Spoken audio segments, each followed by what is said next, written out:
All right. Hey, guys. Hey, John. How you doing, John? How you guys Guys, doing? just to let you know, we're going to try and keep it to 5 minutes again so that John can get to where he needs to go.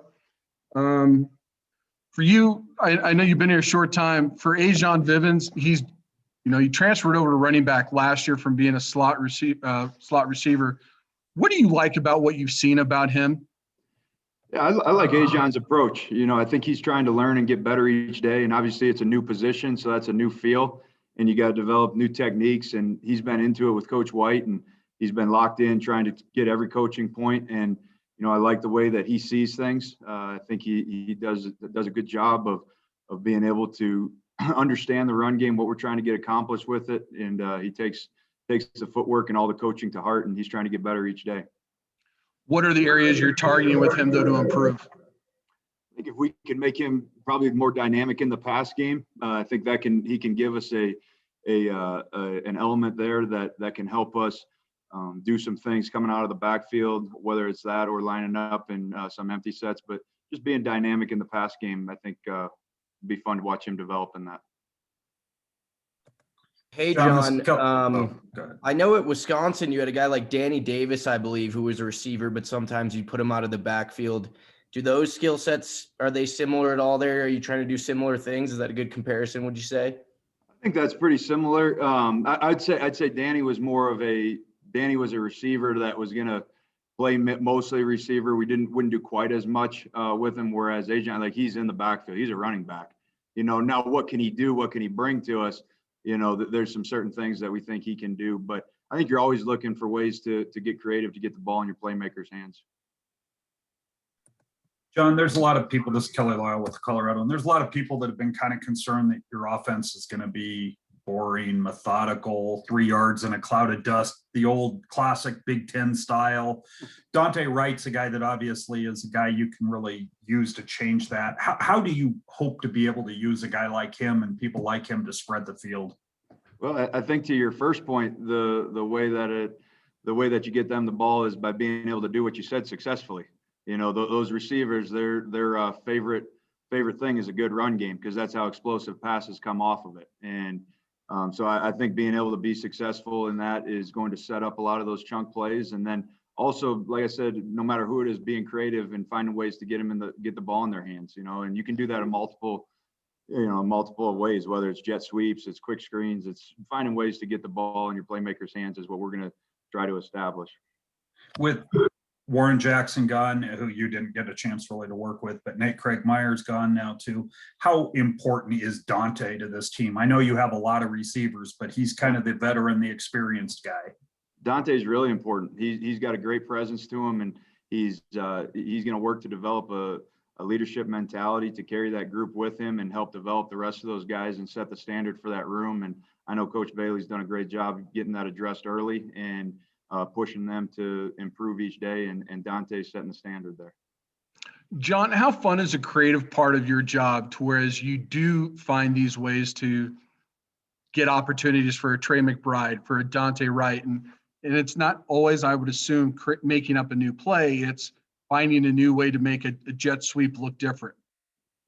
It is. That's one of the most fun parts about the job, is identifying what the strengths are of our personnel, which is continuing each day for me, and then being able to find creative ways to get the ball in their hands, whether that's putting them in a certain spot within a formation that we already run a concept out of, or coming up with a new formation, a tweak here and there, but finding a way to get the ball in their hands and let them go make plays. That's our job, and we need to put them in a position to be successful, but I enjoy that part.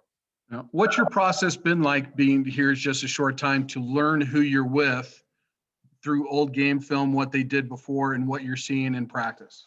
Yeah, a lot of it started through film early on and watching tape, watching guys as they work. And then a lot of it came through the agility drills. We do agility stations a couple times a week, and being able to see guys get in and out of breaks. And then once we put the pads on, being able to actually watch them execute football plays and seeing what their strengths are. And so that part's been a lot of fun, because you're seeing it evolve, from the film to then the agility stations to now putting the pieces together on the field. And once I got a good beat of what those strengths are, then you're going to try and build it around that group to make sure the ball is in their hands. Anybody else have anything? Just one thing, John. Obviously, a scrimmage this early in practice, probably not a lot of great things, but what stood out to you? What did you like about what you saw on Saturday from the offense? I like the pieces that we have. You know, we got a lot of guys that care a lot about football and they're willing to work to get better. And there's certainly some stuff that we can clean up. That's going to be every time you come off the field. And we address that in our meetings early in the week. But the amount of care and the amount of attention to detail that guys are going to be willing to put forward to make this thing be successful. That's what I got excited about. And each day that I get to go out there and work with this group is more fun than the last. So I'm going to keep trying to put this thing together and have another couple good days of work here this week. All right. Thanks, John. I really appreciate it. Thanks, John. Yep. All right. See you guys. Thanks.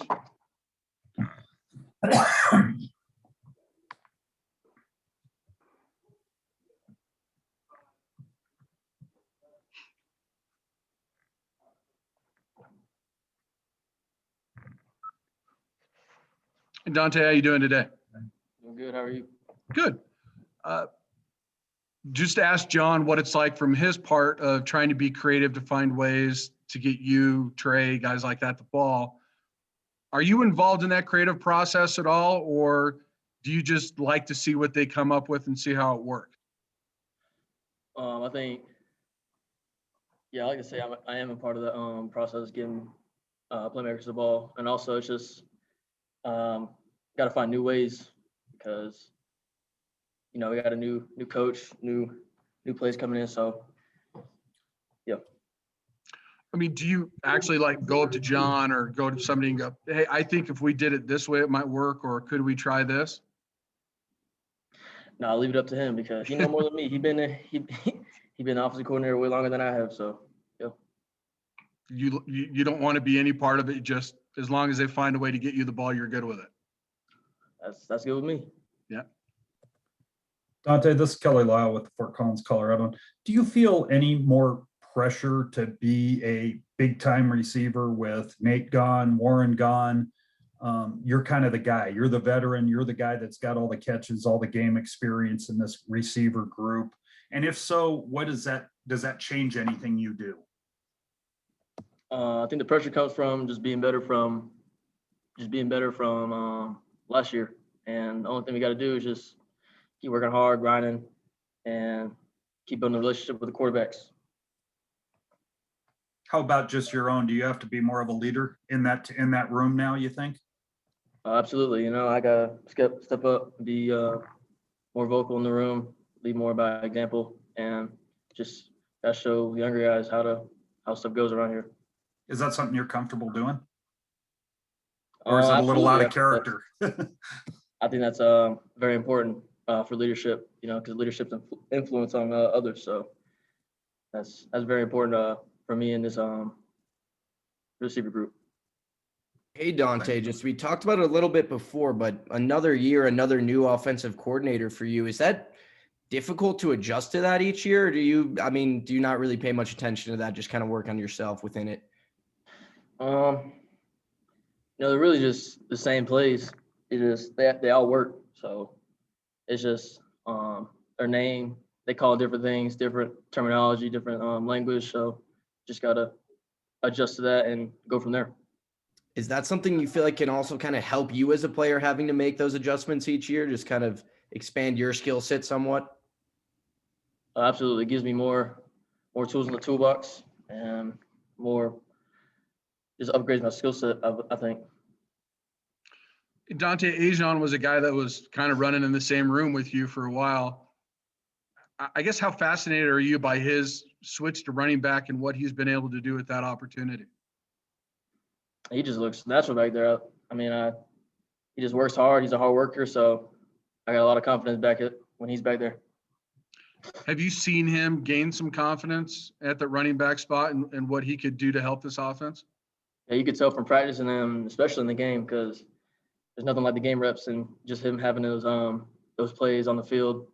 You can see the confidence boost, definitely.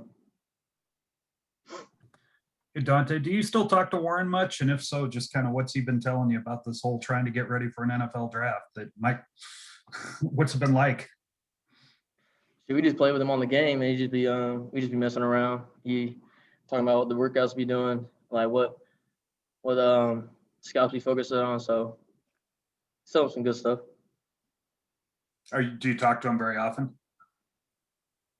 Probably like once a week or so, every 2 weeks.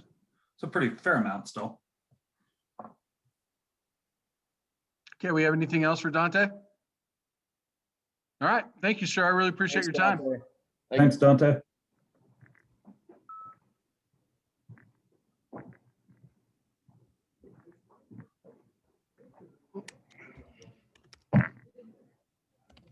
Hey, John, this is Mike Brillhart. How you doing today? Doing well. How are you? Good. Where are you sitting at in your comfort level at running back now?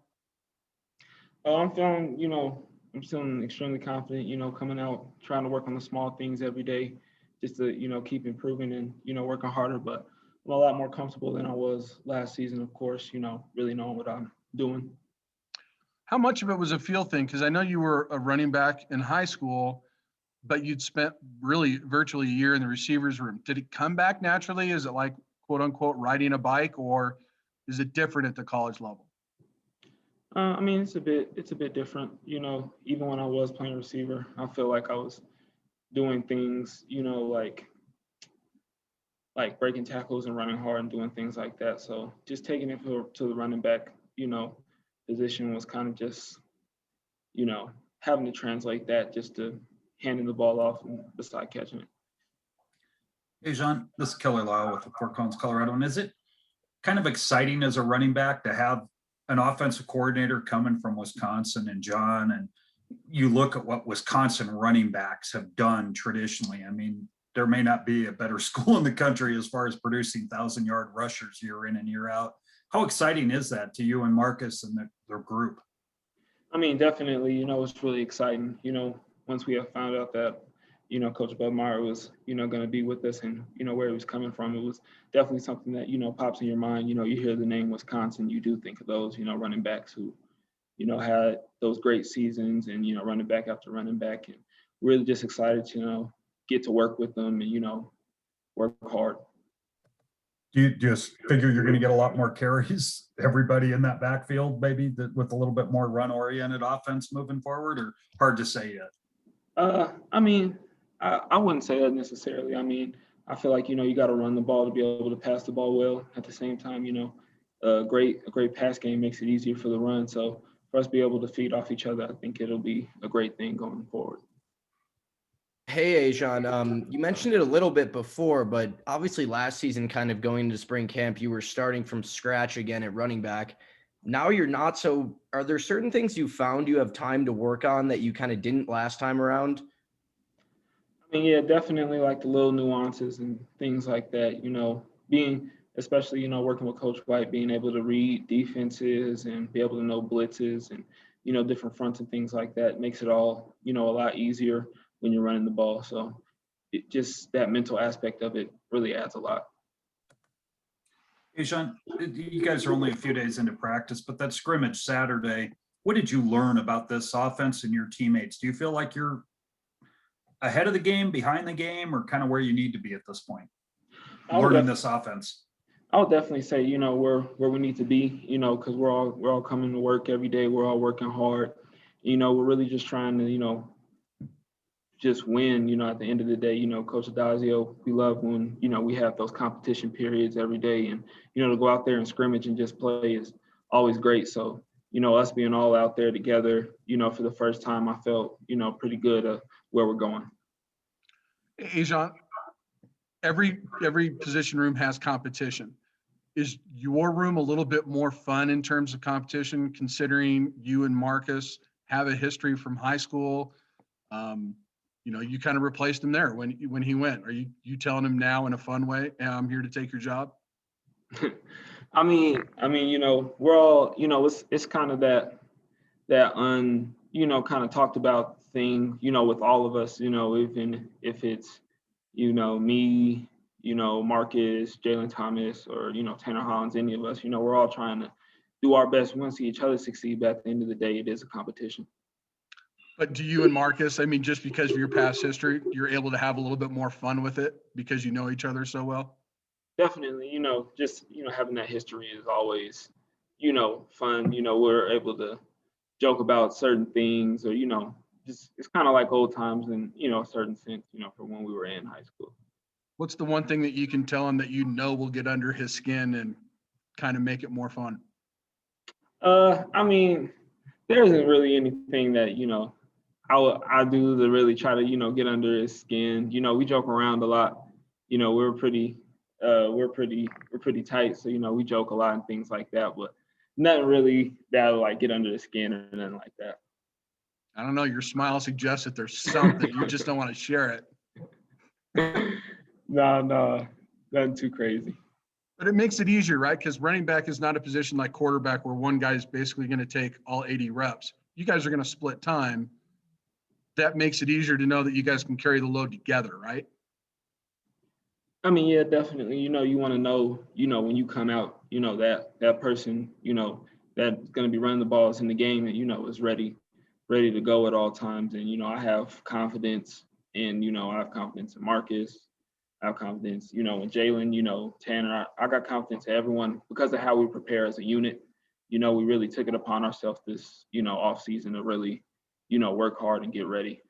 Yeah. Have you been able to help Tanner? Because I mean, when he first showed up, they tried to put him at linebacker. Now they've got him at running back. You know what that's like. Has he looked good so far in camp?